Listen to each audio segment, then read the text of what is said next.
This year, we grew this community from 1,000 of us to 800,000 of us. And as we near the end of the year, I wanted to share a special montage of some of the best and the most impactful bits from the most popular videos. Whether it's a quote from a book, a life-changing lesson from an expert in their field, or something that I've learned through a lot of trial and error, the next 7 clips include the principles and the ways of thinking that have had the most profound impact on my life. Enjoy. This is based on the book, The Slight Edge, written by motivational speaker Jeff Oslin.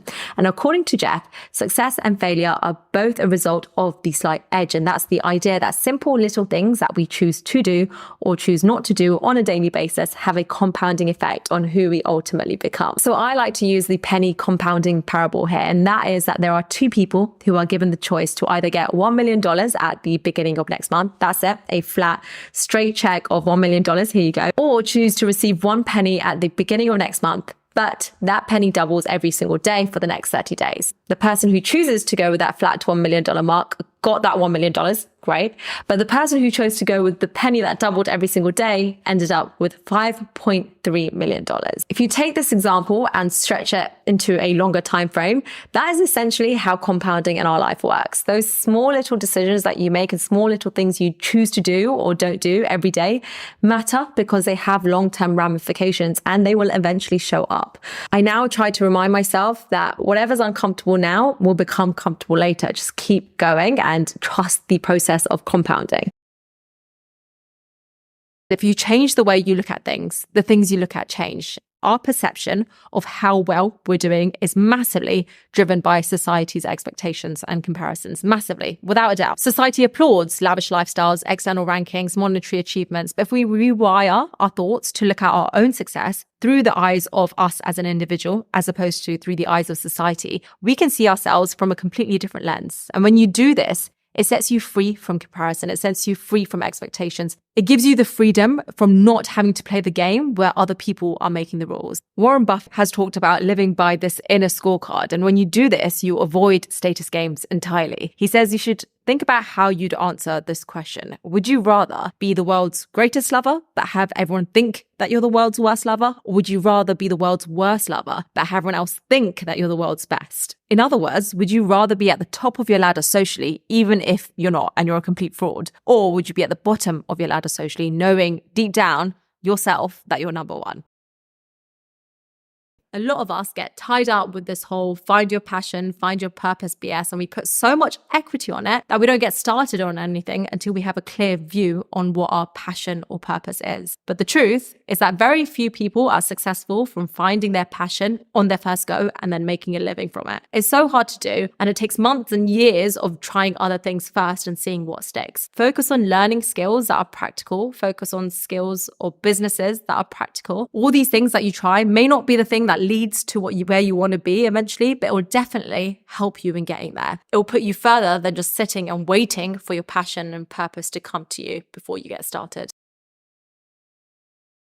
There's a quote that says, if you live every day like it's your last, someday you will most certainly be right. He said that this quote had a huge impact on him to the point where every morning he would look at himself in the mirror and ask himself, if today were the last day of my life, would I want to do what I'm about to do today? And whenever the answer to that question was no, for too many days in a row, he knew it was time to change something. Remembering that we'll all be dead soon is one of the most important things we can do to make big choices in life and to overcome fear. Because almost everything, pride, fear of embarrassment, failure, external expectations, they fall away when death is at the face of you. And it only leaves what is important. If we truly understand this concept and we understand that our time is limited, it really gives you clarity to make meaningful choices that otherwise fear would have stopped you from making. If you think about it, right now, in this moment, this is the youngest you'll ever be in your entire life. And that completely blows my mind. When I started recording this video a couple of minutes ago, I'll never be that young again. When I started taking on this perspective, I knew that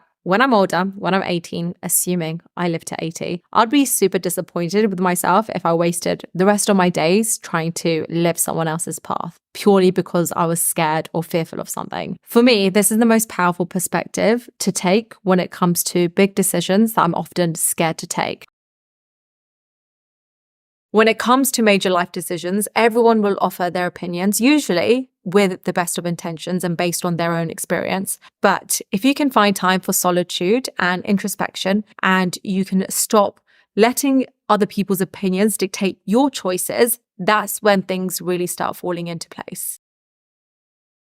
This is one that requires the most willpower and discipline, but if you apply it, it will pay off. We are constantly surrounded by images of our friends going out all the time, going on their next big holiday, buying a new car, living their best life, and the constant pressure of these messages will make you feel that if you're not doing it, you're missing out. But if you constantly let yourself cave into these temporary moments, you may be sacrificing on what you could potentially make from the rest of your life. You'll be sacrificing time that you can spend instead on working on yourself or working on your side hustle. There is a quote in the book Think and Grow Rich by Napoleon Hill, which states that the starting point of all achievements is desire. Weak desires bring weak results, just as a small fire makes a small amount of heat. Through this, he suggests that the intensity of our desires directly correlates with the results we get. Weak desires, weak results, whereas strong, burning desires can pave a way for stronger, bigger things in life. It's fine to cave in to living your best life every now and then, but what I find difficult to hear sometimes is when the no hustle culture is heavily promoted by people who are at the top of their game. Now that they've made it big, they can afford a team and delegate their work, and they can achieve that so-called balance. But they once had that strong burning desire and made sacrifices during their climb that they don't talk about as much.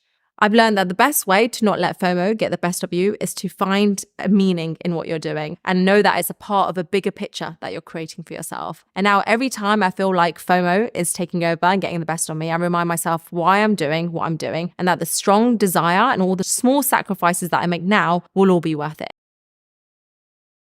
Action before overanalysis. This is one that's probably had the biggest impact on me. If there's one thing that was keeping me in the same place year after year after year, it was the tendency to overanalyze versus just doing the thing. Before starting this YouTube channel, I must have thought about doing it for a good 6 months while I was thinking about what my niche should be, what would people care about hearing from me, what should my thumbnails look like. It's great to think about that new project and think about investing for the future, but what's really going to make the difference 10 years from now is whether or not you actually did the thing. Even if it feels scary, at some point you become acutely aware that the result of not taking action will be far more painful than whatever may happen if you take action. Even if you don't have it all planned out, by virtue of just getting started, you're naturally going to be taking on feedback along the way. Just get going. You can always change the path if you need to based on the feedback you're getting. You'll learn and improve just by doing. Jeff Osland in the book The Slight Edge says that the more you overthink preparing to start your goal, the more overwhelmed you will feel and the less likely you are to take the action. So keeping your thoughts about your plan simple helps you get out of your own head and into action more quickly. Just take the opportunity and you'll learn the most just by doing it. As long as you're doing what you want to do and you're not hurting anyone else in doing it, then don't spend a second focusing on what other people on the sidelines are saying. It has been totally worth it, in my opinion. I was looking for something I can do to have more of an impact on individuals whilst also being paid for it. And this has been just the thing that has married those two things up and has allowed me to do that. And it's a very satisfying feeling when I get a message from someone saying that they like my content and that's inspired them to do something. That one message alone outweighs everything. And that's probably the thing that has kept me going and kept me going for a year without seeing any results. So if you've been on the edge of starting something, just go for it. You won't look back. I wanted to take a moment to say thank you so much for joining me on this journey. When I started out, I never in a million years expected it to be what it is now. And there aren't enough words to express how humbled I am every single day that the content I put out resonates with so many of you and for the support that I get.